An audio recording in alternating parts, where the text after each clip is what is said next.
자, 6장 여행자가 들려준 이야기 부분이 되겠습니다. 역시나 마찬가지로 앞에는 신화 내용이나 격언들이 있어요.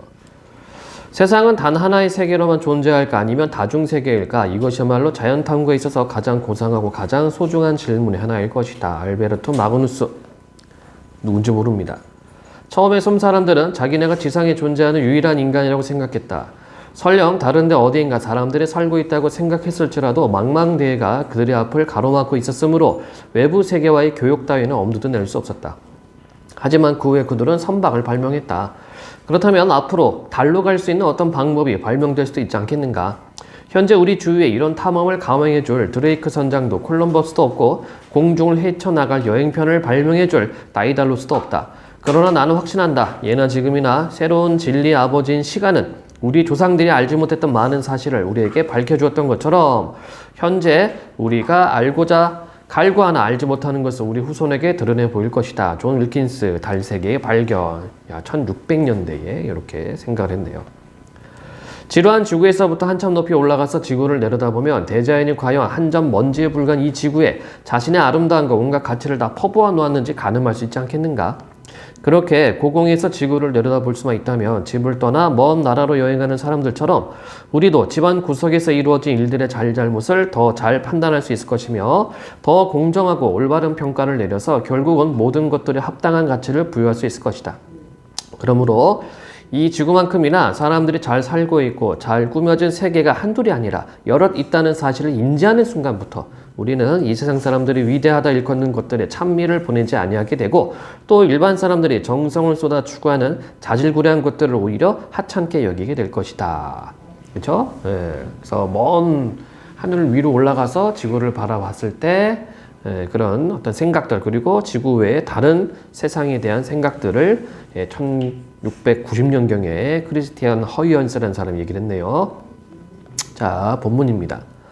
현대는 인류가 우주 바다를 향하기 시작한 시대다. 케플러의 궤도를 따라 힘차게 노를 저으며 우주의 바다를 항행하는 현대판 범선에는 사람이라고는 단 한 명도 타고 있지 않다. 무인 우주선이야말로 기막히게 잘 설계된 고도의 지능형 로봇이다. 캘리포니아주 패서디나에 위치한 미국 국립항공우주국 소속 제트 추진 연구소에서 우주 공간을 무시로 누비면서 미지의 세계를 탐험하는 이 로봇의 일거수일투족을 완전히 제어하고 있다. 그러니까 이제 탐사 위성들, 그죠? 이쪽에서 제어를 하나 보네요. 자, 1979년 7월 9일 보이저 2호라는 이름의 로봇과 목성권의 회우가 이루어졌다. 자, 이렇게 돼 있네. 보이저 우주선이 흑백이긴 하지만 요 하얀 거는 제본을 이렇게 책을 뜯어내다가 찢어진 부분이에요. 다행히 본문 글자는 안 찢어져서 그나마 다행이다. 아우, 착한 거 또 살 뻔했어요. 자, 계속 보겠습니다. 행성 간 공간을 항해하기 시작한 지 거의 2년 만의 사건이었다. 조립에 들어간 개별 부품의 개수만 수백만 개 이르는 대단히 복잡한 기능의 이 우주선이 그 먼 거리를 아무 탈 없이 무사히 항해해낸 것이다. 하나의 부품에 이상이 발생한다면 다른 것이 그 부품의 역할을 완전히 대신할 수 있도록 동일한 기능을 수행하는 부품을 여러 개씩 중복 조립한 덕을 단단히 본 것이다. 자, 보이저 2호는 총 질량이 0.9톤이고 전체 크기가 큰 방 하나를 가득 채울 정도다. 태양에서 멀리 떨어진 태양계 외곽지대를 탐험하는 것이 이 우주선의 임무였기 때문에 보이저 2호는 다른 우주선들과는 달리 태양의 빛 에너지를 동력원으로 직접 사용할 수 없었다. 그래서 보이저 2호는 추진력을 태양전지 대신 소형의 자체 핵발전에서 공급받도록 했다. 플루토늄 펠릿의 방사능 붕괴로부터 에너지를 얻는 이 핵발전소는 수백 와트의 발전 용량을 자랑한다. 우주선 중심부에는 세대의 통합 컴퓨터와 함께 온도 제어 시스템과 같은 자체 유지형 설비들이 탑재되어 있다. 지구에서 보내는 명령을 수신하고 탐사 결과들을 지구로 송신하는 이는 지름 3.7m의 접시형 안테나 몫이다. 우주선이 고속으로 항해하는 동안 주사 플랫폼이 목성과 목성의 위성을 계속해서 추적하도록 설계되어 있으며 과학 장비들은 거의 대부분이 이 플랫폼 위에 설치되어 있다. 주요 과학 장비에는 자외선 분광 측정기, 적외선 분광 측정기, 하전 입자 검출기, 자기장 측정기, 목성 전파 수신기 등이 포함되어 있다. 보이저 계획에서 가장 큰 성과를 거둔 장비는 2대의 텔레비전 카메라로서 이것들이 태양계 외곽에 외로이 떨어져 있는 행성들의 생생한 모습을 수만 장의 화상에 담아 우리에게 전해준 장본인이다.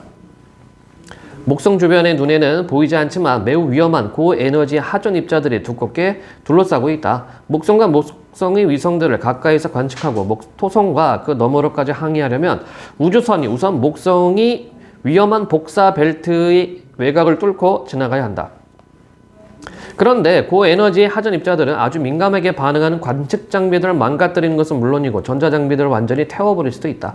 그러므로 고에너지 하전 입자는 보이저 호에게 매우 위험한 존재다. 그리고 또 넉 달 전에 보이저 1호가 목성 주위의 고체 입자들로 이루어진 고리 구조를 발견해 알렸는데 보이저 2호는 이 고리 구조를 가로질러야 가야 했다. 만약 보이저 2호가 목성고리에 있는 돌멩이라도 부딪혀 우주선이 심하게 흔들린다면 안테나의 방향을 지구에 고정시킬 수 없게 될 수 있었다.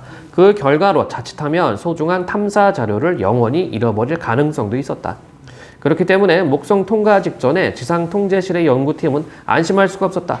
하지만 지상의 자리에 인간과 우주에 떠있는 로봇이 서로의 지능을 절묘하게 결합하여 그동안 몇 차례 발생했던 비상사태를 모두 무사히 넘길 수 있었다. 이 또한 여간 다행한 일이 아니었다. 보이저 2호는 1977년 8월 20일에 우주의 바다에 진수되었다. 보이저 2호는 화성 궤도를 커다란 홀을 그리면서 통과하고 소행성 때를 지난 후 목성권에 접근했다. 그리고 목성과 목성의 14개 남짓한 위성들을 한 줄로 꿰는 대장정을 시작했다. 보이저 2호가 목성 곁을 지날 때 목성은 보이저를 가속시켜서 토성을 근거리에 통과할 수 있는 길목으로 보이저를 슬쩍 밀어넣었다. 자, 이런 걸 뭐라고 그래요, 여러분들? 혹시 알고 있나? 이렇게 이게 행성이 있으면 요렇게 이제 위성이라고 칩시다. 이 방향으로 가다가 여기 중력이 있을 거 아니에요, 그치? 이 중력을 이용해 가지고 이렇게 가요. 이런 걸 뭐라고 그래? 이 스윙바이라고 합니다. 스윙바이. 아마 여러분들 영화 그 화성에 간 영화 뭐가 있죠? 맷 데이먼 화성에다 감자 심어 먹는 영화. 마션이라는 영화를 보면은 구출하기 위해서 이제 스윙바이를 이용하는 지구를 스윙바이 이용해서 다시 화성으로 간다는 구출하기 위해서 그런 내용이 나옵니다. 실제로 이거는 탐사 위성을 보낼 때 쓰는 방법이기도 해요. 왜냐하면 속도가 일정하게 가지만 좀 더 빨리 보내기 위해서 일부러 그 행성들을 거쳐가는 거야. 그러면 이 중력장에 의해서 속도가 빨라지면서 이렇게 밀어주는 역할을 합니다. 자, 어쨌든 간에 예. 자, 토성 중력의 도움으로 보이저는 다시 천왕성을 향해 힘차게 달리게 된다. 마찬가지죠. 다 스윙바이를 이용해서 지금 보이저가 속도를 더 얻는 겁니다. 천왕성을 지나 해왕성을 뒤로하며 보이저는 태양계를 떠나게 되는 것이다. 그 후에는 별들 사이의 광막한 바다를 영원히 떠돌아다녀야 할 새로운 운명이 보이저 우주선을 기다리고 있다. 자, 끊임없이 지속되는 탐험과 발견이야말로 인류사를 특징지은 인간의 가장 뚜렷한 속성이었으며 인류사를 장식한 일련의 탐험 중에서 보이저 계획이야말로 가장 최근의 사건이다. 15, 16세기에는 스페인에서 아조레스 제도까지 항해하는 데 며칠이 걸렸다. 지금은 이 시간에 지구와 달 사이에 놓인 우주의 해협을 훌쩍 건너뛸 수 있다. 또한 당시에는 대서양을 횡단하여 이른바 아메리카 신대륙에 도착하는 데 몇 개월씩이나 필요했다. 오늘날에는 이 시간이면 태양계의 내해를 가로질러 화성이나 금성에 사뿐히 내려앉을 수 있다.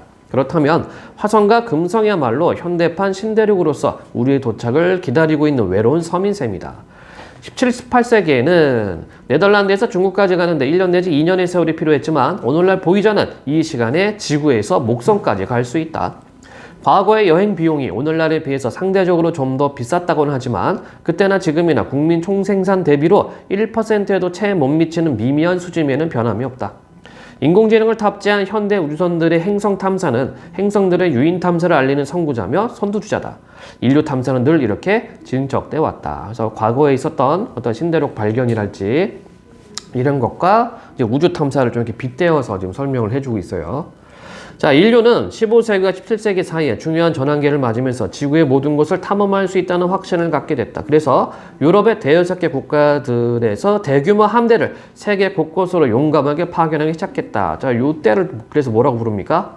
대항해 시대 뭐 이렇게도 부르죠. 그렇죠? 물론 함대마다 그 모험의 동기는 다양했다. 분수에 넘치는 야망, 재화에 대한 탐욕, 국가적 자존심과 국가 간의 경쟁심, 종교의 맹목적 광신, 죄수의 대량 사면, 과학적 탐구심의 발동, 모험에 대한 심한 갈증, 스페인 에스트레 마두라 지방의 고용 불안을 해결하기 위한 방안 등에서 우리는 탐험대를 유럽 밖으로 내밀었던 압력의 요인들을 찾아볼 수 있을 것이다. 이 항해가 항상 좋은 결과만 가져온 것은 아니지만 결과적으로는 지구를 하나로 묶고 지역주의의 문제를 일부 해소하여 인류를 하나의 종으로 통합하는 데 큰 기여를 했다. 무엇보다도 행성 지구와 인류 자신을 이해하는 데 결정적인 기여를 했던 것이다.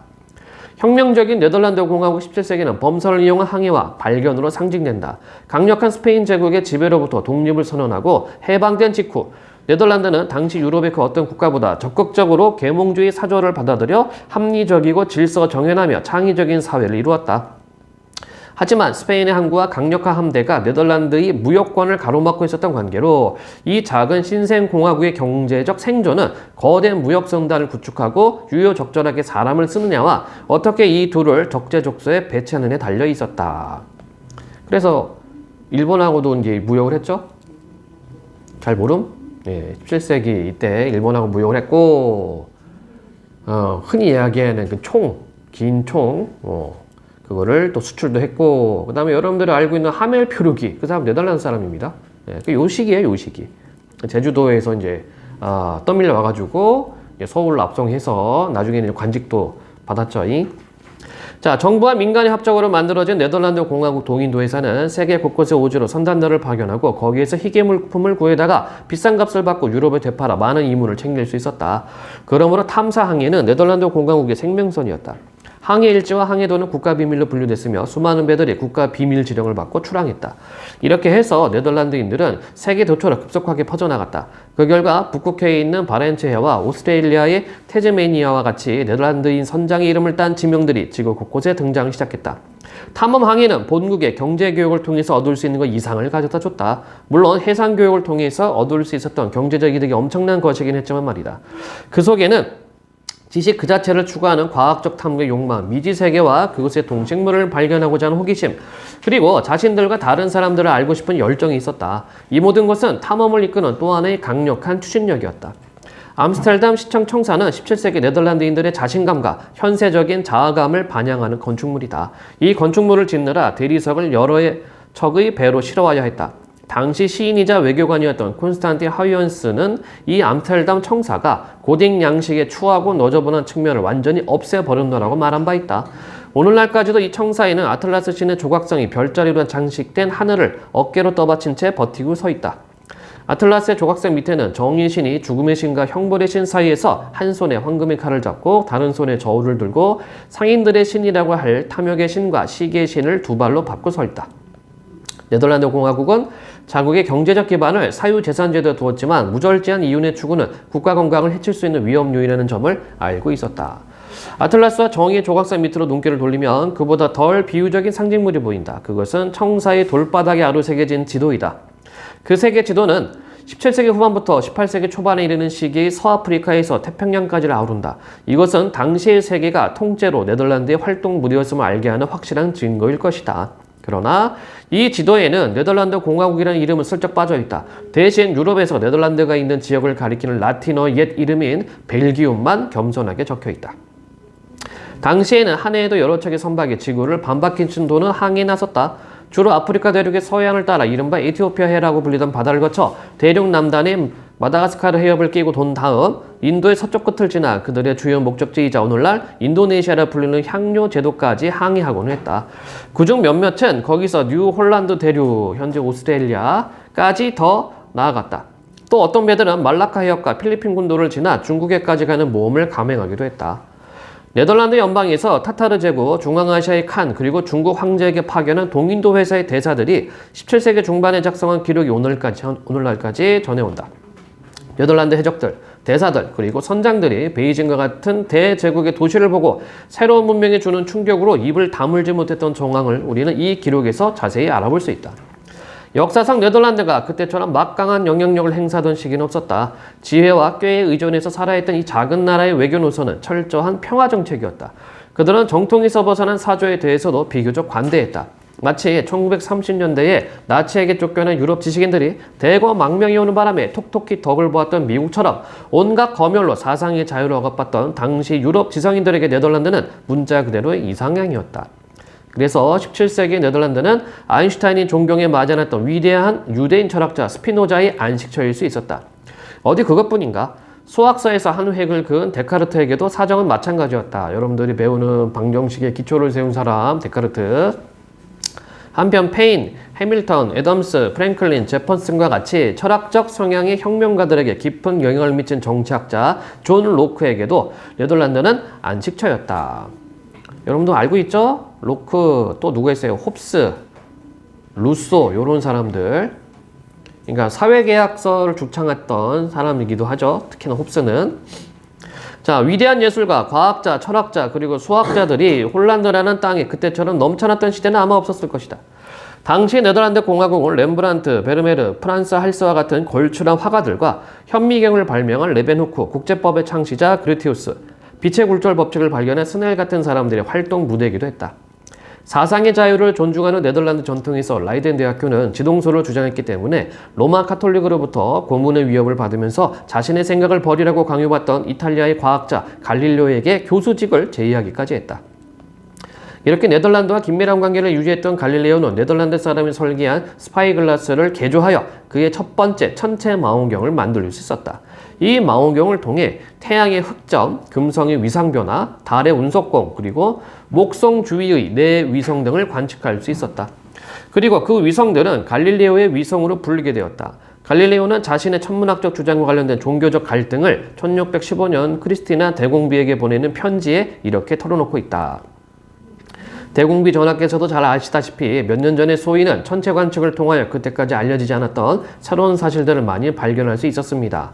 이러한 발견들은 매우 색다른 것이었고 또 거기서 유도되는 결론이 학계의 공식 입장과 모순되었기 때문에 소인은 적지 않은 수의 학자들로부터 감내하기 어려운 비판을 받아야만 했습니다.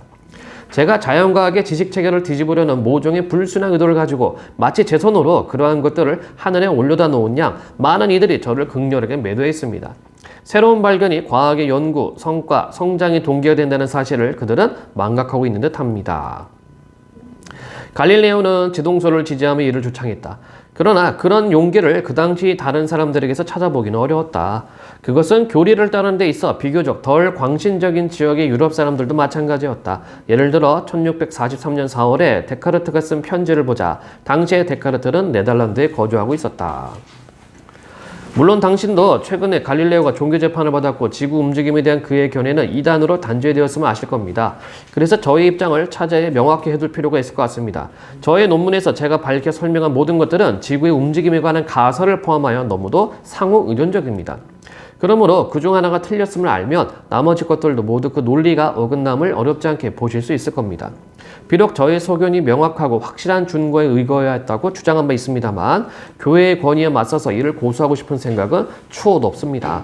저는 소란을 피우고 싶지 아니하며 편히 살려면 남의 눈에 띄지 말아야 한다 라는 제 좌우명대로 지금껏 조용히 지내왔습니다. 원컨대 앞으로도 조용히 살기를 바랍니다. 자, 그러니까 이제 데카르트는 교회하고 별로 싸우고 싶은 마음은 없었나 봐요.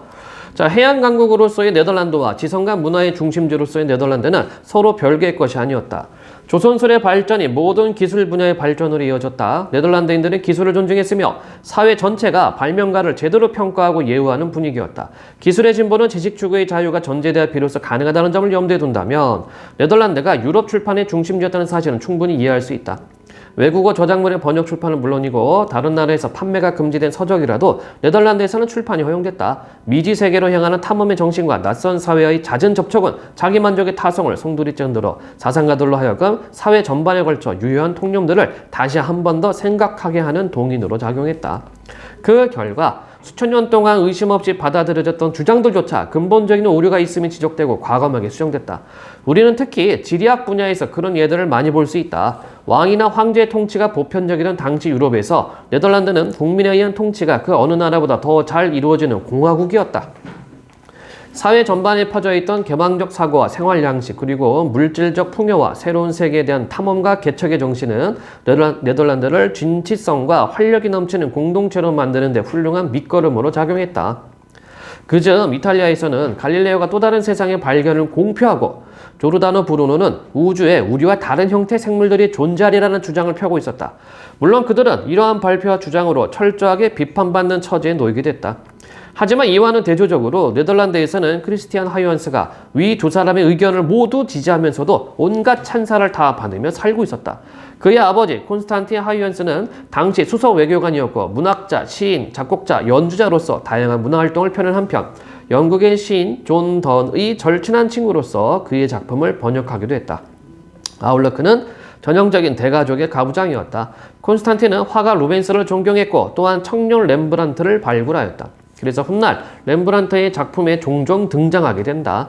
콘스탄틴 하이언스와의 첫 만남에서 데카르트는 그가 그렇게 다양한 분야에 관심을 갖고 뛰어난 능력을 발휘하는 것을 보고 도저히 믿을 수 없다며 놀라움을 금치 못했다. 여기 그림이 나와 있죠?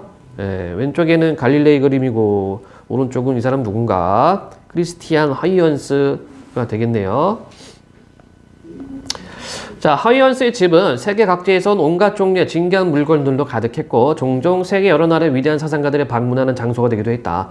이러한 환경에서 자란 크리스티안 하이언스는 아주 어려서부터 여러 나라의 언어, 회화, 법률, 과학, 기술, 수학, 음악 등을 동시에 접하며 이에 능하게 되었고 이 과정에서 그의 관심사와 전공 분야는 폭넓게 형성되어 갔다. 그는 전 세계가 나의 고향이며 과학이 바로 나의 종교다 라고 선언하기도 했다. 당대의 모티프는 빛이었다. 빛은 사상과 종교의 자유 그리고 지리적 발견의 상징이었다. 빛에 대한 생각이 당시 회화에 깊숙이 파고들었다. 특히 베르메르 작품에는 빛의 오묘함이 절묘하게 표현되어 있다. 스넬의 굴절 현상 연구, 레베노크의 현미경 발명, 그리고 하이언스의 빛의 파동설 등 당시 과학 연구의 중심 주제가 모두 빛과 연관된 것들이었다. 이러한 연구들은 서로 연계되어 이루어졌고 학자들은 연구 영역의 경계를 자유롭게 넘나들었다. 베르메르의 작업실에는 항해 도구들이 널려 있었고 작업실의 벽면에는 항해 지도들이 걸려 있었다. 그리고 현미경은 응접실의 장식품이었다. 레베노크도 화가 베르메르의 재산을 관리하는 일을 했고 호프바이크에 있는 하이언스의 집을 자주 방문하며 그와 긴밀한 관계를 유지했다. 레베노크 현미경은 재단사들의 옷감의 품질을 자세히 살피기 위해 사용했던 확대경을 개량한 것이었다. 그는 그 현미경으로 물방울에서 하나의 소우주를 발견할 수 있었다. 물방울에서 본 미생물은 극미동물이란 애칭으로 부르면서 귀엽다고 생각했다.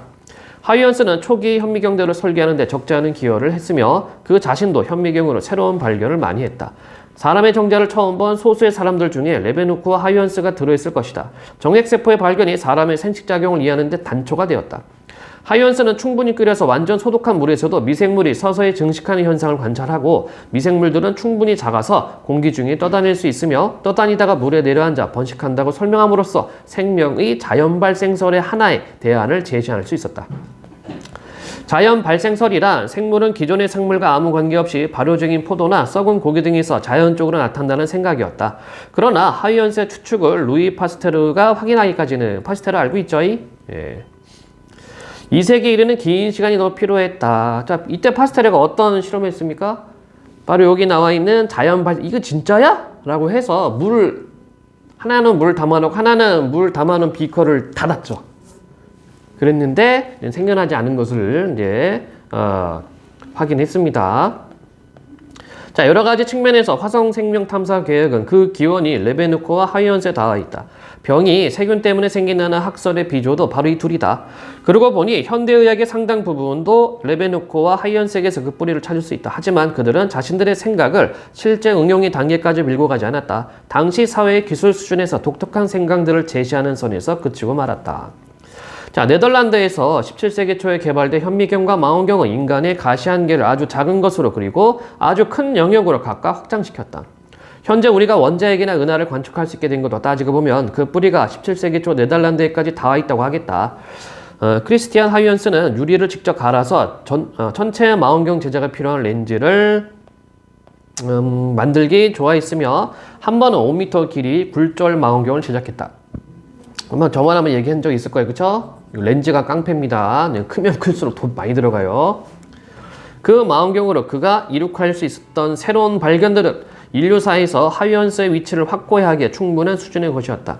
그는 에라토스테네스의 발자취를 따라서 지구 외의 다른 행성의 크기를 측정한 첫 번째 인물이며 금성이 구름으로 완전히 뒤덮여 있다는 사실을 맨 처음으로 추측해본 천문학자였다. 그리고 화성의 표면 특징을 지도로 그려 남겼을 뿐 아니라 그러한 표면 특징이 나타났다 사라지는 현상을 관찰하여 화성의 자전 주기가 지구와 비슷하게 24시간 정도라는 것까지 측정했다. 토성이 여러 겹의 고리로 둘러싸여 있고 특히 그 고리가 토성 표면과 접촉하지 않는다는 사실을 처음 확인한 것도 하이언스였다. 타이탄도 그가 발견했다. 타이탄은 토성의 위성 중에서 가장 큰 위성이자 태양계에서는 둘째로 큰 것이다. 타이탄에서 흥미진진한 현상들을 많이 볼 수 있어서 앞으로 생명기원 연구와 관련해서 크게 기대되는 연구 대상 천체다. 그러나 이러한 발견과 업적의 대부분을 20대에 일으켰으니 이 또한 우리를 놀라게 하기에 충분하다. 하이언스는 또한 점성술이라는 것은 말도 안 되는 소리라고 생각했다. 하이언스의 업적은 사실 위에 언급한 것보다 훨씬 더 많다. 당시 항해술의 핵심 문제는 바다에서 자신의 경도를 어떻게 알아내느냐는 것이었다. 위도는 별자리를 통해서 정확히 알 수 있다. 남쪽으로 갈수록 위도가 낮은 곳의 별자리들을 볼 수 있으므로 위도의 결정은 쉬운 일이었다. 그러나 경도 결정은 시간의 흐름을 추적해야 하므로 위도의 측정보다 한층 더 어려운 작업이었다. 배에 실려있는 시계는 배가 출발한 항구의 표준시를 가리킨다. 한편 태양이나 별이 뜨고 지는 것을 이용하면 배가 위치한 지방의 시간을 알 수 있다. 또한 몇몇 밝은 천체들의 천구상 좌표를 알고 있기 때문에 그러한 천체들을 관측하면 지방시를 측정할 수 있다. 지방시와 표준시의 차이가 떠나온 항구와 현 위치의 경도 차이와 같다는 점을 이용하면 배가 있는 지점의 경도를 알아낼 수 있을 것이다. 하이언스는 일찍이 갈릴레오가 제시한 진자의 주기가 일정하다는 원리를 이용하여 추시계를 발명했고 그것을 경도 측정에 이용할 수 있을 것이라고 생각했다.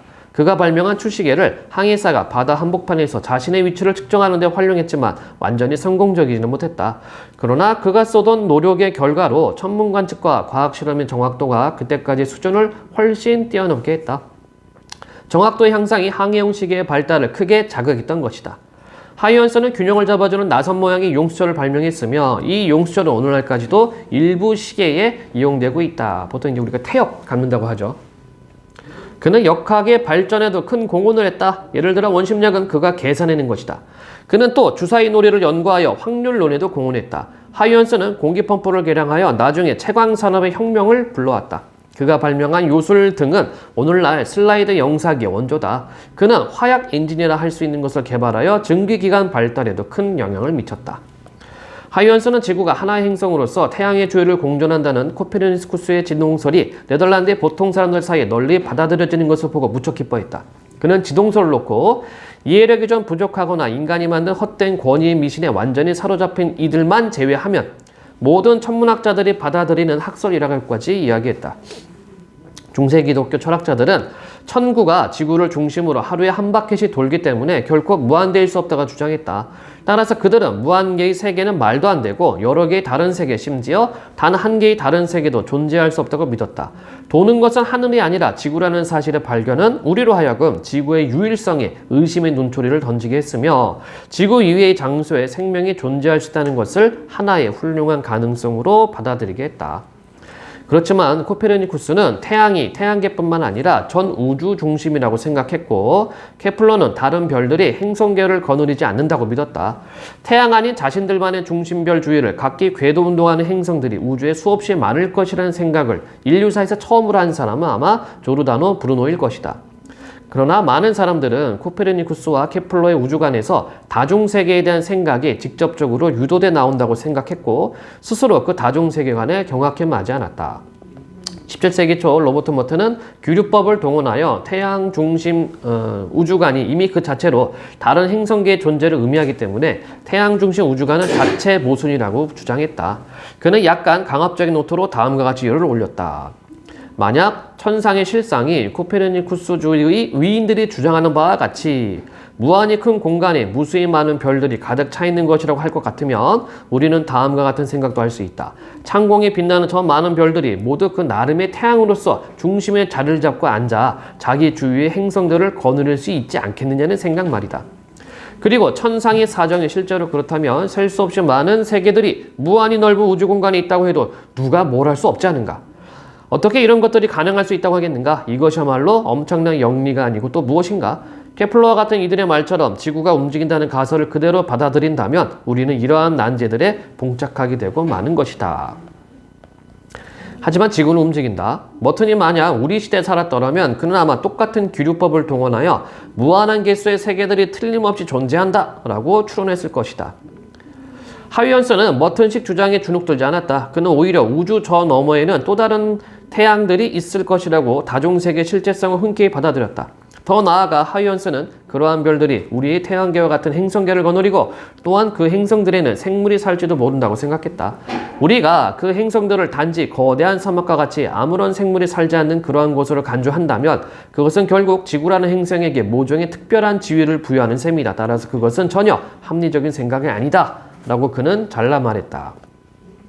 하이언스는 자신의 생각들을 천상계의 발견, 행성들의 세계, 그것의 거주민, 식물, 그리고 그 생성에 관한 몇 가지 추측이라는 위풍당당한 제목을 붙인 특이한 책에 제시했다.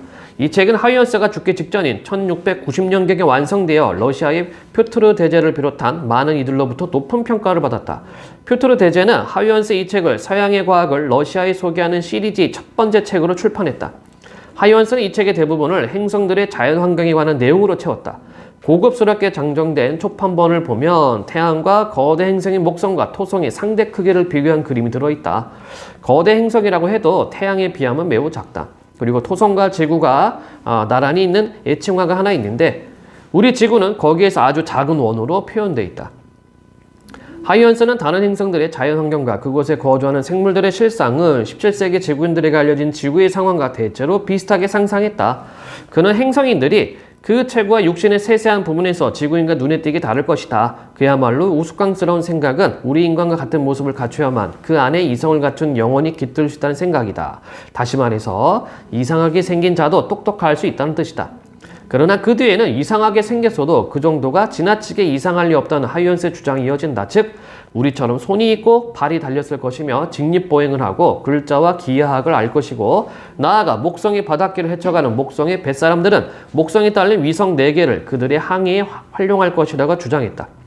물론 하이언스도 그 시대가 만든 인물이었다. 그렇지 않은 사람이 어디 있을 수 있겠는가? 그는 과학이 자신의 종교라고 선언하고 나아가서 외계 행성들의 거주민이 있을 것이라고 주장했지만 그 추론은 신이 아무 목적 없이 행성을 만들어 놓을 리가 없으므로 외계 행성들에도 반드시 거주민이 있을 것이라는 논리에서 나온 것이었다.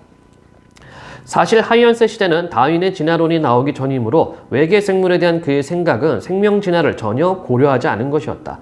그렇지만 그는 순전히 관측적 사실을 근거로 하여 현대 우주론의 내용과 비슷한 사고를 전개할 수 있었다. 끝없이 펼쳐진 광대무변의 이 우주란 얼마나 놀랍고 훌륭한 설계인가. 그렇게 많은 수의 태양들과 그렇게 많은 수의 지구들 그리고 외계의 지구들 하나하나에는 풀이며 나무며 짐승들로 가득할 것이고 어디 그뿐인가 거기에는 또 수많은 바다와 산들이 있을 것이다. 별들까지의 엄청난 거리와 또 그들의 수를 생각할 때 우주에 관한 우리의 경외심은 또 얼마나 깊어져야 할 것인가. 오늘날의 보이저 우주선은 17세기 탐험선의 직계 후손으로서 크리스티안 하이언스의 과학적 전통과 상상력의 그 기원이 있다. 보이저는 별들을 향해 나아가는 항해선이며 또한 하이언스가 알고 사랑에 맞지 않았던 천체들을 탐사하기 위한 탐험선이기도 하다. 수세기 전에는 탐험 여행에서 가져오는 주요 상품들 중에 하나로 빼어놓을 수 없는 것이 바로 여행자들이 들려주는 먼 나라 이야기였다. 낯선 땅과 그곳에 있는 특이한 동식물들에 대한 여행자들의 이야기는 듣는 이들의 호기심을 자극하여 다음 탐험으로 이어지게 하는 매우 중요한 상품이었다. 이야기의 주요 주제에는 하늘 높이 치솟은 산, 용과 바다괴물, 아침 저녁으로 황금 식기를 쓰는 나라, 코 대신 팔이 달린 짐승에 관한 것 등이었다. 어디 그것뿐인가? 개신교, 가톨릭, 유대교, 이슬람 등의 교리 논쟁이 참으로 한심하다고 생각하는 사람들, 불에 타는 검은 돌, 머리는 없고 입이 가슴에 달린 사람들, 나무에서 자라는 양 등등 별별 해괴한 것들이 그들의 이야기에 포함되어 있었다. 그 중에는 사실도 있었고 거짓도 있었다. 어떤 것들은 사실은 사실이되 어느 정도 과장되고 왜곡되어 전해지기도 했다. 이런 이야기들은 볼테르나 조나단 스위프트 같은 작가들의 손을 통해 다양하게 각색되어 유럽 사회로 하여금 새로운 안목을 갖게 하는 자극제로 작용했으며 동시에 외부와 고립된 세상과 사회에도 관심을 갖게 하는 계기를 제공했다. 현대판 탐험대도 여행담을 가져온다. 아니, 보내온다고 해야 맞다. 보이저 1호와 2호가 우리에게 보내준 여행담을 좀 들어보자.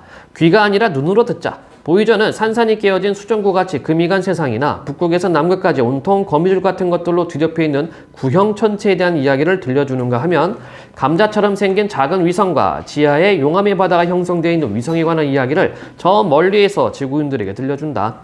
우리는 황산에 호수가 널려있고 화산이 폭발하는가 하면 또 피자처럼 생겨서 썩은 달걀 냄새를 풍기는 이상한 곳에 대한 이야기도 종종 듣게 된다.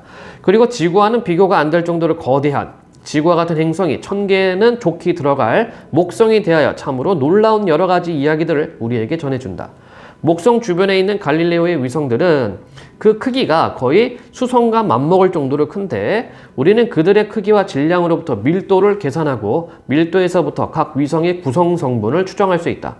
가장 안쪽에서 돌고 있는 이오와 유로파는 주로 암석 성분의 위성이며 바깥쪽의 가니메데와 칼리스토는 이보다 훨씬 낮은 얼음과 바위의 중간 정도의 밀도 물질로 이루어진 위성이 밝혀졌다. 얼음과 바위로 된 바깥쪽의 위성도 지구의 바위들처럼 열을 발생시키는 방사능 물질을 함유할 수밖에 없을 것이다. 그런데 그 위성들에는 방사능 붕괴 과정에서 발생되어 수십억 년 동안 내부에 축적된 열 에너지가 표면으로 이동하여 외부로 방출될 수 있는 효율적인 냉각 메커니즘이 없다. 그러므로 가니메데와 칼리스토 내부의 얼음은 대부분 액체 상태의 물로 존재할 것이다. 우리의 이런 예상은 갈릴레오의 위성들을 직접 관측하기 전까지는 하나의 가능성에 불과한 것이었지만 이제 보이저의 목성 근접 관측으로 그 예상이 실제로 확인됐다. 또한 그 천체들은 우리가 여태껏 보지 못한 완전히 새로운 세계인 것으로 규명됐다. 갈릴레오의 위성들의 표면을 자세히 들여다보기 전에 우리는 이들의 지하층에 자리한 바다가 물과 얼음의 진창일 것이며 갈릴레오의 위성들이 서로 다른 모습을 할 것이라고 추정했다. 보이저의 눈을 통해서 이 위성들을 정말 가까이서 들여다보니 예상대로 그들은 서로 아주 다른 모습을 하고 있었다. 갈릴레오 위성들은 우리가 여태껏 알고 있던 그 어떤 세상과도 판이하게 다른 것이었다. 보이저 2호는 지구로 영원히 되돌아오지 않을 것이다. 하지만 보이저 2호의 과학적 탐사 결과와 역사의 길이 남을 보이저의 발견들은 여행자의 이야기로서 결국 전파를 타고 우리에게 전해질 것이다. 자, 밑에 그림을 보면 궤도가 있죠? 보이저 위성의 궤도가 이제 여기서 출발해가지고 이렇게 뿅 나가고 있네. 두 개가 나가네. 예. 그리고 밑에 거는 옆에서 본 거군요. 보이저 1호와 보이저 2호의 궤도가 되겠습니다. 자, 1979년 7월 9일 태평양 표준시로 아침 8시 4분 목성의 위성 유로파의 첫 번째 영상이 지구로 전송되었다. 그 이름은 구세계가 되어버린 유럽에서 따왔지만 유로파는 말 그대로 신세계였다.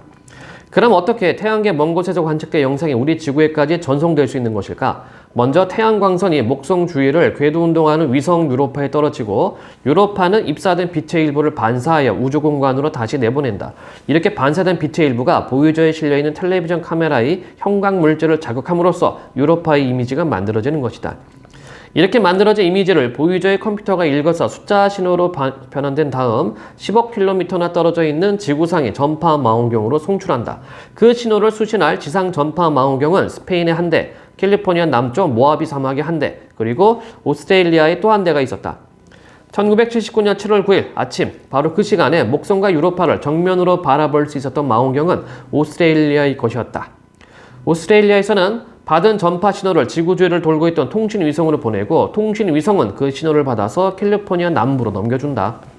이 신호는 지상에 설치된 몇 개의 극초단파 중계탑들을 징검다리 삼아 제트 추진 연구소에 도달한다. 그 다음 제트 추진 연구소에서 숫자 신호가 영상 이미지로 변환된다. 보이저가 보낸 이미지는 우리가 신문지상에서 흔히 보는 전송사진과 근본적으로 같은 원리로 만들어진 것이다. 이미지 한 장을 만드는데 밝기가 다른 약 100만 개의 회색 점들이 쓰인다. 점이 매우 작은 데다가 서로 가까이 붙어 있어서 약간 멀리 떨어져서 보면 점들은 하나하나 구별돼 보이지 않고 밝기가 연속적으로 변하는 하나의 이미지로 나타난다. 우리 눈에 회색 점들이 하나씩 따로 보이는 것이 아니라 많은 점들의 누적된 효과가 연속적인 화상으로 느껴지는 것이다. 우주선이 보내주는 정보는 점 개개의 밝기이며 이 밝기를 나타낸 숫자는 레코드판과 같은 역할을 하는 자기 디스크에 저장된다. 보이저 1호가 찍은 목성과 그 위성들의 사진이 총 18,000여 장에 이르며 비슷한 양의 사진을 또 보이저 2호가 촬영해서 지구로 보내줬다. 수차례에 걸친 연결과 중계의 최종 결과가 한 장의 이나지 사진으로 우리 앞에 나타나는 것이다. 유로파의 놀라운 광경도 이런 과정을 거쳐서 우리의 가슴을 설레게 할 수 있었던 것이다. 이것이 바로 1979년 7월 9일 아침에 전송되어 온 유로파 사진의 배후 사연이며 전후 사정이다. 이 사진들에서 우리가 본 광경은 정말로 대단한 것이었다. 보이저 1호는 갈릴레오의 위성 넷 중에서 유로파를 제외한 나머지 세 위성들의 세세한 모습을 사진에 담아 보내주었다. 유로파와 대면하려면 보이저 2호의 접근을 기다려야 했다. 보이저 2호의 근접 촬영 사진에서는 불과 6km 규모의 작은 구조물까지 분해해 볼 수 있다.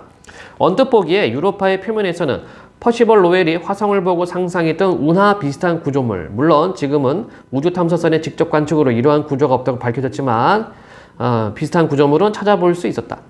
그것들은 직선과 곡선이 서로 얽혀 놀라울 정도로 복잡다기한 그물망을 이루고 있었다.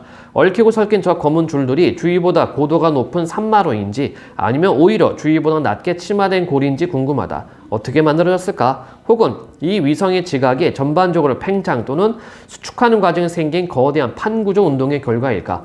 지구의 판구조 운동과 모종의 관련이 있을지도 모르는 일이다. 유로파의 그물망 구조가 나머지 새 위성의 지형 특성을 이해하는 데 어떤 도움을 줄 수 있지 않을까? 놀라운 발견의 배후에는 항시 첨단 기술이 뒷짐을 진 채 우리에게 미소 짓고 있지만 발견된 사실의 분석은 결국 인간의 두뇌 몫이다. 유로파의 표면은 이러한 선들의 복잡한 구조에도 불구하고 전체적으로는 마치 당구공과도 같이 아주 매끈한 것으로 밝혀졌다. 충돌 구덩이가 전혀 보이지 않는 이유는 표면에 얼음이 녹으면서 충돌의 흔적들을 다 지워버렸기 때문일 것이다. 그리고 위에서 말한 표면에 보이는 많은 선들은 움푹 파인 홈이거나 갈라진 틈새라고 생각된다. 하지만 그 선들의 생성 과정에 대해서는 아직도 의견이 분분한 실정이다. 만약 보이저가 유인 우주선이었다면 보이저의 함장은 항해 일지를 반드시 기록했을 것이다.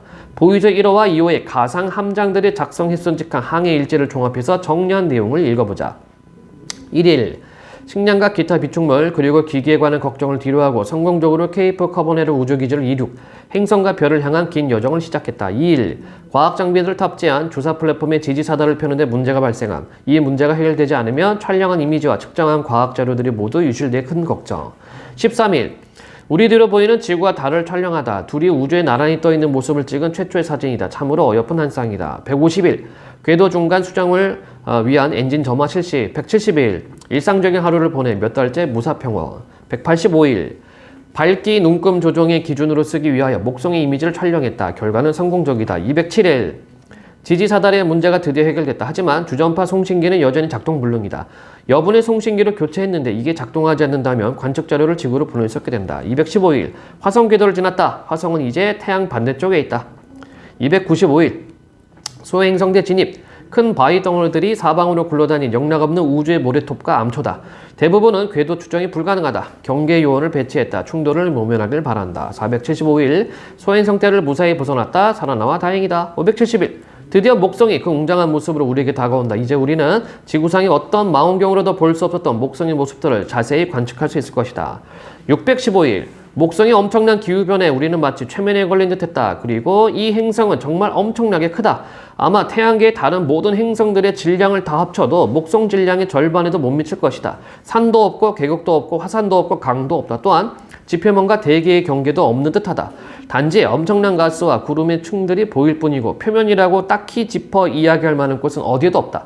우리가 목성에서 본 모든 것들은 다 둥둥 떠다니고 있었다. 630일 목성 기후의 지속적인 변화는 그것만으로도 하나의 장관이었다. 이 육중한 행성은 불과 10시간도 채 안 돼서 한 바퀴를 완전히 돈다. 목성의 대기 변화는 고속자전과 태양광선 그리고 내부로부터 치솟아 오르는 열이 만들어내는 합작품인 듯하다.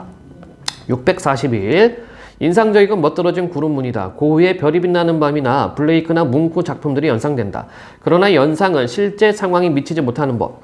어떤 예술가도 이런 장관을 그리지 못했다. 그것은 아무도 우리 행성을 벗어나 보지 못했기 때문이다. 지구의 발이 묶인 화가가 어떻게 이토록 신비롭고 아름다운 세계를 상상이나 하겠는가? 목성의 다채로운 빛깔을 띤 띠들은 근접 관측할 수 있었는데 흰색을 띨수록 암모니아 가스를 포함한 높은 층의 구름으로 생각되며 갈색을 띨수록 더 깊고 더 뜨거운 지역으로 추정된다. 푸른색을 띠는 지역은 구름 사이를 가로지른 깊은 구멍처럼 보인다. 여러분들 목성 보면은 대적반이라고 알고 있죠? 이렇게 보면은 여기 뭐 이렇게 동글동글하게 되어 있을 거야, 그치? 예, 태풍이라고 그러죠, 이게. 엄청 큰 태풍. 우리는 아직 목성이 왜 젓갈색을 띠는지 그 이유를 알지 못한다. 황이나 인과 관련된 화학 반응 결과가 아닐까? 또는 태양으로부터 자외선이 목성 대기에 있는 메탄, 암모니아, 수증기 또는 여러 종류의 분자 조각들과 반응하여 어떤 유기 분자들을 형성했기 때문은 아닐까? 하는 추측만 할 수 있을 뿐이다. 그럴 경우 목성의 색깔은 40억 년 전 지구에서 있었던 생명 탄생에 관한 하나의 실마리를 제공해 줄 수도 있을 것이다. 647일 대적반이다. 주변의 구름들 위로 치솟아 오른 가스 기둥인데 지구가 대여섯 개는 들어갈 정도로 엄청나게 거대하다. 대기의 깊은 곳에서 합성되었거나 축적되어 있던 고분자들이 상층부로 끌려 올라와 우리 눈에 붉게 비치는 것이라 추측해본다. 이렇게 거대한 구름 폭풍은 태어난 지 아마 100만 년은 좋게 지났을 것이다. 650일 드디어 목성 최근접. 정말 굉장한 하루였다. 목성의 위험천만한 복사벨트 지역을 성공적으로 헤쳐나오는데 성공했다. 피해는 사진 평강기 하나가 망가진 것뿐이다. 새로 발견된 목성의 고리를 고리 내부의 작은 입자나 동물맹이들과 충돌하지 않고 무사히 통과했다. 그 와중에 포착한 모습들도 대단하다. 복사벨트 중심부에 있는 붉은 색깔의 작고 길쭉한 위성 아말테아의 모습, 색색이 찬연한 이오, 선형 망상구조의 유로파, 거미줄처럼 얼기설기 얽힌 가니메데, 여러 겹의 동심원 파문이 선명한 칼리스토의 표면 구조들. 우리는 칼리스토의 곁을 선회하여 알려진 목성의 위성들 중에서 가장자리에 위치한 목성 13호의 궤도를 통과했다. 이제 목성을 떠난다. 자, 662일 입자 검출기와 자기장 측정기 측정 결과를 보면 우리가 복사벨트 지역을 완전히 벗어났음을 확인할 수 있다. 목성 중력을 이용해 가속을 하고 스윙바이 하는 거죠. 마침내 목성권을 벗어나서 우주 공간을 항해하기 시작했다. 874일 바다에서 밤하늘의 별자리가 항해하는 배들의 길잡이가 되듯이 우주에서도 별이 길잡이 역할을 한다. 우리는 노인성을 길잡이로 삼고 있는데 조타장치에 문제가 생겨서 방향좌표 설정을 다시 해야 했다. 아무래도 광학감지 시스템이 켄타우루스자리 알파별과 베타별을 노인성으로 잘못 인식했던 것 같다. 다음에 정박할 항구는 토성권이다. 2년쯤 후면 거기 닿을 것이다. 이것도 대단하지 않니? 이게 목성권을 벗어났는데 이게 지구에서 이거를 제어를 하고 있는 겁니다. 궤도 수정을 하고 있는 거야. 어마무시하죠. 예.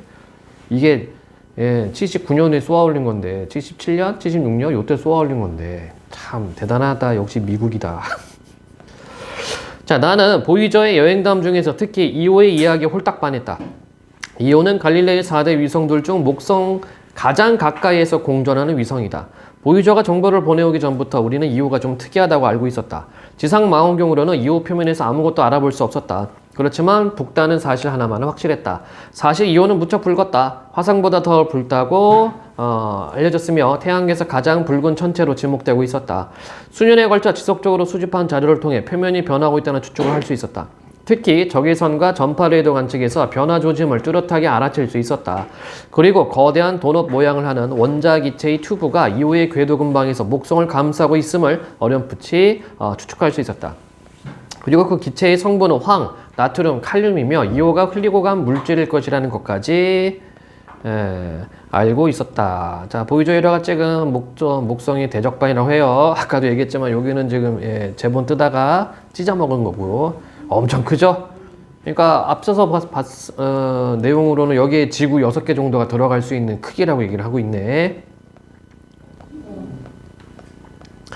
마침내 보이저가 이오에 접근하면서 이 거대한 위성의 표면이 다양한 색깔로 치장되어 있음을 알게 됐다. 태양계 내 그 어느 천체와도 판이한 모습이었다. 이오는 소행성대 가까이에 위치하므로 전 세계를 통하여 소행성대에 떠도는 돌멩이들의 세례를 끊임없이 받았을 것이다.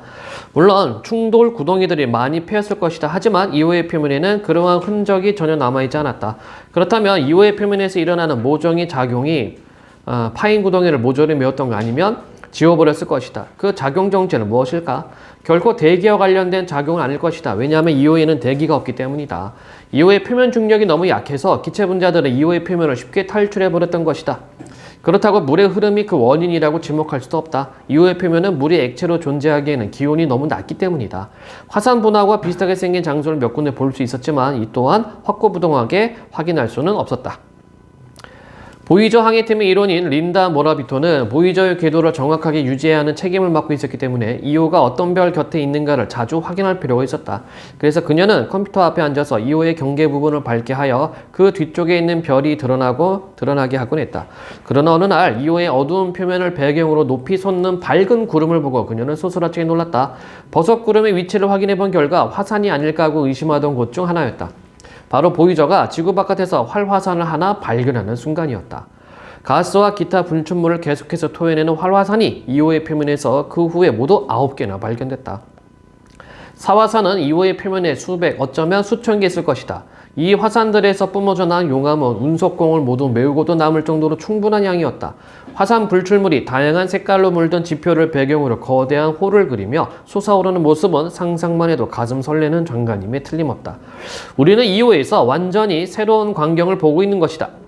끊임없이 변하는 표면을 지금 우리가 바로 들여다보고 있다는 말이다. 갈릴레오와 하이언스가 이 광경을 목격했다면 얼마나 감탄했을까? 보이저가 화산을 발견하기 전에 우리는 이미 이호의 화산의 존재를 예상하고 있었다.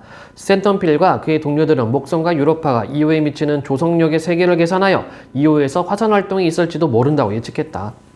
그들은 이호 내부의 암석이 방사능 붕괴가 아니라 강한 조성력의 작용으로 용융 상태에 놓이게 됨을 알 수 있었고, 그렇기 때문에 이호의 내부 거의 대부분이 액체 상태에 있어야 한다는 결론에 도달했던 것이다. 지하에 있는 액체 상태의 유황이 이호의 화산 활동으로 지상으로 계속 올라오게 된다. 고체 상태의 유황은 물에 끓는 전보다 약간 높은 섭씨 115도 정도로 가열되면 색깔이 변하면서 액체 상태의 유황으로 변한다. 온도가 높아질수록 색깔이 짙게 변하며 일단 녹았던 유황을 갑자기 냉각시키면 액체 상태의 색깔을 그대로 유지한다. 이호 표면의 색깔 분포의 패턴에서부터 중요한 사실을 유추할 수 있었다. 그 패턴은 화산의 분화구에서 마구 쏟아져 나온 액화 유황이 여울져 흐르는 강물이나 흙탕물의 급류와 같이 얇은 층을 이루며 흐르는 모습을 닮아 있었다. 즉 검정색, 그러니까 제일 뜨거운 유황이 화산 분화구 근처에서 보이고, 주황색의 황이 분화구에 비교적 가까운 곳에서 강을 이루고, 노란색의 상대적으로 저온 상태에 있던 유황이 분화구에서 멀리 떨어진 평지에 널려 있다. 표면 모습이 몇 달 간격으로 수시로 변화하기 때문에 지구에서 우리가 일기예보를 하듯 이호의 표면 지도도 주기적으로 수정 편찬해야 한다. 그러므로 미래의 이호 탐사대는 정신을 바짝 차리는 편이 좋을 것이다. 이호의 매우 얇고 희뿌연 대기는 주로 이산화황으로 이루어져 있다는 사실이 보이저 우주선의 탐사로 밝혀졌다. 그런데 이산화황의 대기층이 비록 얇기는 하지만 목성에서 방출되는 하전 입자들로부터 이호의 표면을 보호하기에는 충분한 두께여서 이호에게는 매주 소중한 존재다. 밤에 기온이 떨어지면 기체 상태의 이산화황이 굳어 서리처럼 하얗게 변한다. 이렇게 되면 목성의 복사벨트에서 나오는 하전 입자들이 이호의 표면까지 침투할 수 있다. 따라서 먼 훗날 사람들이 이호에 이주해서 생활하게 된다면 밤에는 모두 지하로 대피하는 것이 좋을 듯 싶다. 이호의 화산 분출은 그 구성 입자들을 목성 주변 공간으로까지 직접 방출시킬 정도로 매우 높이 솟아오른다. 아마도 이 입자들이 이호 주변에서 목성을 둘러싸고 있는 도넛 모양의 튜브를 형성하는 장본인인 듯하다. 이 입자들은 원자 알갱이들로서 목성을 향해 천천히 나선 운동을 하다가 안쪽 궤도에 있는 아말테아 위성과 만나면 모종의 화학 반응을 통하여 아말테아의 표면을 붉게 물들이는 것과 같다. 또한 이호에서 분출된 물질이 여러 차례 충돌과 응결의 과정을 겪으면서 결국 목성의 고리를 만드는 데 한몫을 하게 되는 듯하다. 인류가 목성에 거주한다는 것은 사실상 거의 불가능해 보이지만 먼 미래에 이룩될 과학기술의 진전을 생각한다면 가스구름 속을 떠다니는 거대한 풍선 속의 도시를 상상해 볼 수도 있지 않을까? 달이 지구를 항시 같은 면을 보이면서 공존하듯이 이호와 유로파도 목성을 향해 같은 면을 보이며 목성 주위를 궤도 운동한다. 그렇기 때문에 이 위성들에 서서 목성이 있는 쪽의 하늘을 올려다보면 하늘의 대부분을 차지하는 거대한 목성이 뜨지도 지지도 않은 채 자신의 표면을 다채롭게 변화시키는 장관을 관람할 수 있을 것이다. 어쨌든 목성의 위성들은 미래에 있을 인류 탐사 계획에서 호기심의 원천으로 오랫동안 남아있을 것이다. 태양계가 성간 공간에 존재하는 가스와 고체 입자로부터 생성되었듯이 목성 또한 그 형성 과정에서 많은 양의 가스와 티끌이 필요했을 것이다. 태양 현생에 쓰이고 남은 그렇지만 우주 공간으로 유실되지 않은 물질의 일부가 목성의 형성에 쓰였을 것이다. 아마 목성이 이런 물질을 지금의 수십 배 정도로 많이 끌어모을 수 있었다면 지금쯤 목성 내부에서도 핵융합 반응이 일어나고 있을 것이다. 이 경우 목성은 현재와 같은 행성의 신세가 아니라 어엿한 별의 위험을 자랑했을 것이다. 그렇지만 우리의 이 거대한 행성, 즉 목성은 별이 되려다 실패한 비운의 천체다. 목성이 별이었다면 지금 목성이 태양으로부터 받는 빛의 거의 2배 이상을 목성 스스로 만들어낼 수 있다. 그런데 적외선 대역에서 보자면 현재 목성은 그대로 항성이라고 취급해도 사실 큰 무리가 없을 정도로 빛을 방출한다. 목성이 가시광선 대역에서도 별로서 행세할 수 있다면 태양과 짝을 이뤄 하나의 쌍성계를 구성할 수도 있었을 것이다. 그랬을 경우 지구의 하늘에는 해가 둘이 있을 터고 밤은 아주 보기 힘든 희귀한 현상이 되었을 것이다. 실상 우리 은하에는 이런 쌍성계가 흔하다고 나는 믿는다. 그러한 곳에서는 밤이 없는 세상을 아주 자연스럽고 아름답다고 여길 것이다. 자, 요 그림은 뭘까요? 내부 구조의 목성을 절개한 모형. 자, 목성의 구름 저 깊은 밑바닥에서 느끼게 되는 대기 무게, 즉 기압은 지구 그 어디에서도 찾아볼 수 없는 엄청난 것이다. 수소 원자들은 그렇게 높은 압력을 받으면 서로 짓눌려져 핵에 속박되어 있던 전자들이 핵에서 떨어져 나가 금속성의 액체 수소로 변한다. 지구에서는 이 정도의 압력이 실현될 수 없기 때문에 지상 실험실에서 금속성의 액체 수소를 관측할 기회가 없다. 구체적으로 목성 내부의 압력은 지구 표면 대기압의 300만 배나 된다. 이런 조건에서 예상되는 수소의 유일한 존재 양식이 앞에서 이야기한 금속성의 액체 수소다. 그러므로 목성의 내부는 금속성의 액체 수소가 바다를 이루고 있을 것이다. 하지만 목성의 내부 한복판에는 암석과 철로 된 핵이 자리 잡고 있을지 모른다. 지구처럼 생긴 태양계에서 가장 큰 행성의 중심 핵은 거대한 압력으로 옥죄는 두꺼운 가스층에 갇혀 그 모습을 영원히 드러내지 않을 것이다. 목성은 태양계에서 가장 강력한 자기장을 발생시키는데 이것은 목성 내부의 금속성 액체가 흐르고 있을 것으로 예상되는 전류 때문일 것이다. 이 전류는 자기장뿐 아니라 전자와 양성자로 구성된 목성 주변의 복사벨트를 생성하기도 한다. 왜냐하면 자기장이 하전 입자를 붙들어 놓기 때문이다. 복사벨트의 내부에서는 태양풍의 형태로 태양에서 방출된 하전 입자들이 목성의 자기장에 포함되어 가속 운동을 한다. 이 복사벨트는 목성의 구름층보다 훨씬 높은 곳에 위치하며 그 속에 있는 입자들은 목성의 남극과 북극 사이를 빠른 속도로 왕복한다. 그러다가 목성 고공의 대기 분자와 충돌하며 운 좋게 벨트에서 빠져나오기도 한다. 이오의 궤도는 목성과 매우 가까워서 이오는 하전 입자들의 복사벨트를 가로지르며 움직인다.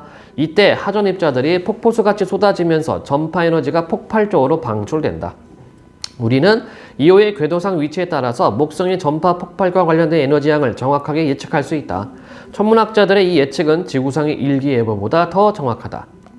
전파 천문학이 발달하기 시작한 1950년대에 목성이 강력한 전파 방출원이라는 사실이 우연히 알려지게 됐다. 미국의 젊은 두 과학자 버나드 버크와 케네스 프랭클린은 당시로서는 감도가 대단히 좋은 최신형 전파 망원경을 사용하여 우주 배경 복사를 검출할 목적으로 전파를 관측하고 있었다. 그때 놀라울 정도로 강력한 전파 신호가 우연히 잡혔다. 그 전파 신호의 특성은 그때까지 학계에 보고된 어떤 전파원과도 부합되지 않았으며 별, 성운, 은하, 여타 그 어떤 것과도 맞지 않았다. 그런데 더욱 놀라운 것은 이 전파원이 천구상에서 멀리 있는 배경 천체들보다 더 빠르게 이동한다는 점이었다. 이 전파원의 정체를 알아내기 위하여 그들은 우주 전파원 목록들을 다 뒤져봤지만 아무 소용이 없었다.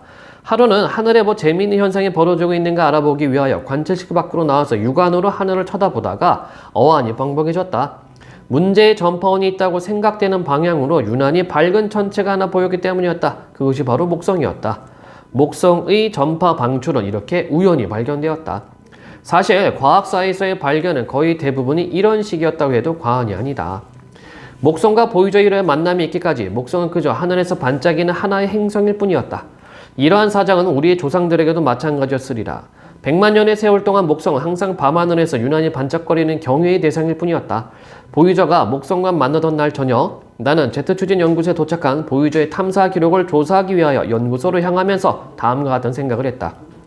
이제부터 목성은 더 이상 그 옛날의 목성일 수가 없구나. 이제부터 목성은 연구의 대상이며 탐사의 장으로 남을 것이다. 목성과 그 위성들은 하나의 축소판 태양계를 이루는데 앞으로 우리가 그곳에서 만나게 될 기기묘묘한 세계들은 우리에게 많은 것을 가르쳐 줄 것이다. 토성은 목성보다 약간 작다는 점만 제외하면 물질 조성을 비롯하여 여러 가지 측면에서 목성과 매우 비슷하다. 대략 10시간에 한 번씩 자전하는 토성은 다양한 색깔의 고리로 자신의 적도 부분을 아름답게 치장하고 있다. 목성도 토성과 마찬가지로 고리를 갖고 있지만 토성의 고리만큼 두드러지지도 아름답지도 않다. 토성의 자기장과 복사벨트는 목성에 비하여 매우 미약한 수준이다. 하지만 행성 고리만 본다면 토성은 목성에 비해 훨씬 더 훌륭한 장관을 우리에게 제공한다. 그리고 토성도 12억 개 이상의 위성을 거느리고 있다. 토성의 위성들 중에서 우리의 가장 큰 관심을 끄는 것은 타이탄이다. 타이탄은 태양계 안에 있는 위성들 중에서 가장 거대한 존재로 있으나마나한 대기가 아니라 상당 수준의 대기를 실제로 보유한 유일한 위성이다. 1980년 11월 보이저가 토성에 접근하기까지 이 위성에 관한 우리가 갖고 있던 자료는 너무나 빈약해서 무엇 하나 딱 부러지게 예측할 수가 없었다. 그 자료라는 것들은 우리의 갈증만 더할 뿐이었다. 대기의 구성 성분으로 확인된 분자는 G.P. 콰이퍼가 발견한 메탄이 고작이었다. 메탄이 태양의 자외선을 받으면 좀 더 복잡한 탄화수소 분자와 수소 기체로 변한다. 탄화수소 분자가 타이탄의 표면을 짙은 갈색의 타르로 뒤덮을 것이다. 생명의 기원과 관련하여 지상 실험에서 볼 수 있었던 진한 갈색의 유금이른 타르 찌꺼기도 여러 가지 종류의 복잡한 탄화수소로 구성되어 있었다. 수소 기체는 가장 가벼운 기체인데다 타이탄의 중력이 약하기 때문에 분출 이탈이라 불리는 격렬한 과정을 통해서 타이탄에서 매우 빠른 속도로 달아날 것으로 추정된다. 이때 타이탄의 대기의 메탄을 포함한 다른 종류의 분자들을 수소가 함께 데리고 나갈 것이다. 그런데 이런 예측에도 불구하고 타이탄의 표면 기압은 최소한 화성과 비슷한 수준인 것으로 밝혀졌다. 그러므로 실제로는 분출 이탈이 타이탄에서 일어나지 않는 모양이다. 어쩌면 타이탄 대기에 메탄 이외에 아직은 발견되지 않은 기체가 더 있을 수도 있다. 예를 들어 질소 분자가 대기 성분에 포함되어 있다면 대기의 평균 분자량을 높여서 분출 이탈과 같은 격렬한 현상을 막아낼 수 있을 것이다. 아니면 분출 이탈이 실제 진행 중일 수도 있다. 이 경우 내부로부터 새로운 기체가 방출되어 이탈에 따른 손실분이 지속적으로 보충되고 있을 것이다. 타이탄의 평균 밀도가 매우 낮은 것으로 미루어 보아 타이탄에는 상당한 양의 H2O 얼음과 메탄을 포함하는 또 다른 종류의 얼음이 존재할 것으로 예상된다. 이러한 얼음들이 구체적으로 어느 정도의 기체를 공급하는지는 예측할 수 없지만 내부 열에 기화되면서 대기의 기체를 공급할 것이다. 망원경을 통해 본 타이탄은 겨우 알아볼 수 있을 정도로 작은 붉은색의 원반 모습을 하고 있다. 어떤 관측자들의 보고에 따르면 붉은색 원반 위에 불규칙적으로 모양이 변하는 흰색 구름이 떠 있다고 한다. 구름의 흰색은 메탄 결정 때문인 것이 확실하지만 원반의 붉은색은 도대체 무엇 때문일까? 타이탄을 연구하는 대부분의 학자들은 붉은색의 기원은 복잡한 유기화합물에서 차지한다는 점에 동의한다. 표면 온도와 기압의 구체적 값은 아직도 논란의 대상으로 남아있지만 여러 가지 정황에서 우리는 온실 효과에 따른 기온 상승이라는 설명을 수용할 수밖에 없다. 대기와 지표면에 상당한 양의 유기물질이 존재한다는 점에서 타이탄은 우리의 시선을 끄는 태양계의 특별한 구성원임에 틀림이 없다. 과거 역사에서 우리를 새로운 세계의 발견으로 연결해줬던 수많은 탐색 항해처럼 보이저라는 이름의 우주선을 비롯한 미래의 우주 탐사선들이 타이탄에 관한 우리의 지식체계를 그 근본에서부터 바꿔놓고 말 것이다. 자, 이렇게 이야기하는 이유가 뭡니까? 바로 이거죠. 아까 유기물질 존재, 그치? 자, 생명체 기원을 탐구할 수 있는 어떤 하나의 뭐라고 해야 되나? 지표물이라고 해야 되나요? 그죠? 자, 타이탄의 지표면에 서면 타이탄의 구름 사이로 토성과 그 고리들을 볼 수 있을 것이다. 그러나 타이탄 대기에서 빛이 산란되기 때문에 토성과 고리는 희뿌옇게 보이겠지만 말이다. 태양에서 토성까지의 거리는 태양에서 지구까지의 거리의 10배에 달하기 때문에 타이탄이 태양에서 받는 에너지 양은 지구가 받는 값의 1%밖에 안 된다. 따라서 타이탄에서 비록 무시할 수 없을 수준의 온실 효과가 작용한다 치더라도 타이탄의 표면 온도는 섭씨 0도도 안 될 것이 확실하다.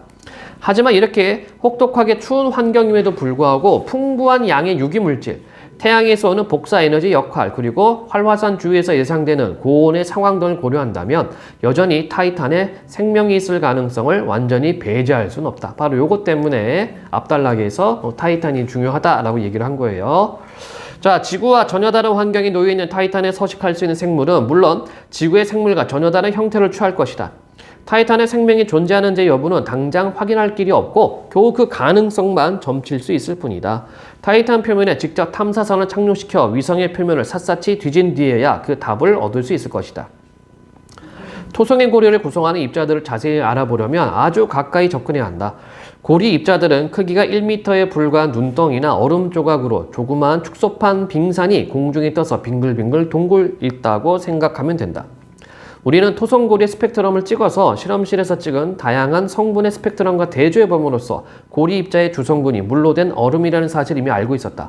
그런데 고리 입자를 우주선에서 근접 촬영하려면 우주선이 입자들과 같은 속도로 움직여줘야 한다. 자, 그래서 여기 토성의 고리를 지금 찍은 사진이 되겠네요. 네, 요 딱으로 생겼구만. 웹사이트 검색을 하면은 칼라로 여러분들 볼 수 있을 겁니다. 자, 우주선의 속도를 입자들의 궤도 운동 속도인 시속 72,000km에 맞춘다면 우주선이 고리 입자의 정지 위성이 되는 셈이다. 이때 비로소 입자들이 고리면에 길게 늘어선 띠가 아니라 개개의 입자로 구별되어 보일 것이다.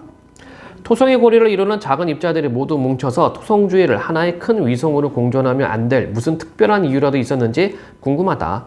토성을 가까이에서 도는 입자일수록 궤도 속도가 더 빠르다는 사실을 우리는 잘 알고 있다. 자, 케플러의 세 번째 법칙 내용. 중심 천체에 가까울수록 떨어지는 속도가 빠르다. 이렇게 되어 있죠. 요거는 이제 태양 공전할 때 공전 속도가 가장 빠른 것은 태양에 가까운 행성 순서대로. 자, 그러므로 안쪽 궤도의 입자들은 바깥쪽 궤도에 도는 입자들을 앞질러 간다. 물론 이것은 궤도 반지름이 짧을수록 그 공전 주기가 짧다는 케플러의 세 번째 법칙과도 일치하는 사실이다. 그러므로 토성의 고리면에서는 인접 지역에 서로 쓸리거나 또는 찢어지는 듯한 운동을 하게 되며 따라서 인접한 궤도에서 도는 두 입자는 만났다가 헤어지기를 계속한다. 고리면의 평균 회전 속도는 초속 20km에 이른 아주 빠른 속도지만 두 인접 입자의 상대 속도, 즉 추월 속도는 아주 느려서 분속으로 고작 수 센티미터에 불과하다. 입자들 사이의 중력은 스쳐 지나가는 두 입자를 하나로 모으려 하겠지만 이 상대 속도 때문에 둘은 헤어질 수밖에 없다. 그러나 토성에서 멀리 떨어진 곳에서는 인접한 두 입자 사이의 상대 속도가 무시될 정도로 작다. 그러므로 서로 들러붙어 좀 더 큰 눈송이로 성장해 갈 수가 있다. 다시 말해서 입자들이 토성에 그다지 가깝지만 않다면 추월로 인해서 헤어지는 효과가 거의 없기 때문에 입자들은 상호 중력에 따른 합병으로 덩치를 점점 키워가다가 결국 하나의 어엿한 위성으로 성장하게 된다. 그렇다면 토성의 고리 바깥쪽 먼 곳의 크기가 수백 킬로미터에서 거의 화성에 버금가는 타이탄에 이르기까지 일련의 위성들이 자리하는 것도 단순한 우연의 결과가 아닐 것이다. 태양계에 있는 행성과 위성 모두가 처음에는 고리를 이루며 돌던 미세 입자들이 이렇게 서로 엉겨붙어 큰 천체로 성장하는 과정을 거쳐서 형성된 것이다. 목성과 마찬가지로 토성에도 자기장이 있다. 자기장은 태양에서 방출되는 하전 입자들을 포획하여 가속시킨다. 이렇게 포획 가속된 하전 입자는 북극과 남극 사이를 빠른 속도로 왕복한다. 그런데 적도 부근에 고리면이 펼쳐져 있으므로 왕복 운동을 하던 하전 입자, 즉 양성자와 전자 등은 고리면의 얼음이나 눈덩이들을 흡수되고 만다. 따라서 목성이나 토성의 고리가 복사벨트의 일부를 제거하는 역할을 한다. 사실 복사벨트는 고리 안쪽과 바깥쪽에서만 찾아볼 수 있다. 위성도 하전 입자들을 흡수하므로 위성 부근에서도 복사벨트가 사라진다. 실제로 토성의 위성들 중 하나는 이런 원리를 이용해서 발견했다. 파이오니아 11호가 토성의 복사벨트에 틈새가 있는 것을 발견했는데 학자들은 앞에서 설명한 원리에 근거하여 그 틈새에 위성이 있을 것이라 추측했다. 그리고 얼마 후 그 예측대로 그때까지 알려지지 않았던 위성 하나가 바로 그 위치에서 발견했던 것이다. 자, 뭔가 또 사진이 있네요. 그림들이. 두 신세계 지도, 목성이 위성 2호의 표면 지도라고 되어 있습니다. 그리고 아래 것은 콜럼버스가 아메리카 대륙을 발견한 당시 항해 지도가 되겠네, 그쵸? 그러니까 위에 게 목성의 위성인 2호의 표면 지도가 되는 거고, 아래는 이제 콜럼버스 대륙 발견할 때의 항해 지도. 자, 태양풍은 토성 궤도 저 바깥으로, 즉 태양계의 외곽지대로 나가면서 그 세력이 점점 약해진다. 단위 넓이를 단위 시간에 지나는 태양풍 입자들의 개수가 태양에서 멀어질수록 감소한다는 뜻이다. 비록 태양풍이 미풍으로 바뀐다고 해도 보이저 우주선의 계측 장비들이 정상적으로 작동한다면 보이저는 천왕성, 해왕성, 명왕성 등의 궤도 근방에서도 태양풍의 존재를 감지할 수 있다. 보이저는 그러기에 충분한 성능을 갖추고 있다. 한없이 부풀어 오른 태양의 대기층을 여기서도 만나게 된다는 말이다. 그렇지만 태양에서 명왕성까지의 거리 2~3배 정도 더 멀리 떨어진 곳에 이르면 성간을 떠도는 양성자와 전자들의 압력이 오히려 태양풍의 압력을 능가하기 시작한다. 거기가 바로 태양계와 그 바깥 세상의 경계지대인 것이다. 천문학자들은 태양제국의 국경이라는 뜻에서 이 지역에 태양권계라는 이름을 붙여줬다. 보이저호는 전진의 전진을 거듭해 아마 21세기 중반에는 이 태양권계를 넘어설 것이다. 그리고 다시는 다른 항성계에 들어서는 일이 없이 별들 사이에 펼쳐진 무한의 공간을 향해 미끄러지듯 나아갈 것이다. 영원히 방랑할 운명의 우주선이 별의 섬들로부터 멀리 떨어져 나와 엄청난 질량이 묶여있는 은하의 중심을 한 바퀴 다 돌 때쯤이면 지구에서는 이미 수억 년의 세월이 흘렀을 것이다. 인류의 대항해는 이렇게 시작되었다. 자, 뒷부분에 이제 보이저가 찍어온 사진인가요? 이렇게도 그려져 있네. 아니구나. 은하수의 기원을 좀 롬버그가 그림으로 표현한 게 되겠네요. 자, 이렇게 해서 보이저가 이제 토성까지 관찰했다는 내용을 6장에서는 담고 있습니다.